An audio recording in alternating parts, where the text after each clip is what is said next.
பிரித்தானிய மகாராணி தலைமையில் நாளை மறுதினம் ஐக்கிய ராஜ்யத்தில் நடைபெறவுள்ள பொதுநலவாய நாடுகள் அமைப்பின் நிகழ்வு ஒன்றில் பங்கேற்பதற்காக ஜனாதிபதி மைத்ரிபால சிறிசேன இன்று நாட்டிலிருந்து புறப்பட்டு சென்றார்.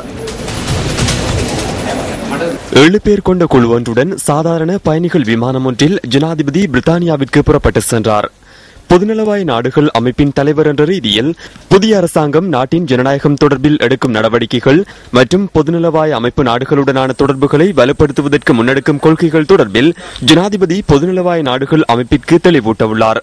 ஜனாதிபதி மைத்ரிபால சிறிசேன ஐக்கிய ராஜ்யத்திற்கான 4 நாள் விஜயத்தின் போது அந்நாட்டு பிரதமர் டேவிட் கேமரூன் மற்றும் சர்வகட்சி பாராளுமன்ற குழுவுடனும் கலந்துரையாடவுள்ளார்.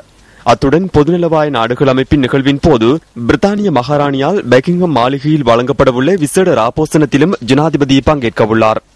பொதுநலவாய நாடுகள் அமைப்பின் நிகழ்வில் மோல்டோ குடியரசின் தலைவர் உள்ளிட்ட பல அரச தலைவர்கள் பங்கேற்க உள்ளதாக ஜனாதிபதி ஊடக பணிப்பாளர் தர்மஸ்ரீ பண்டார ஏகநாயக்க தெரிவித்தார்.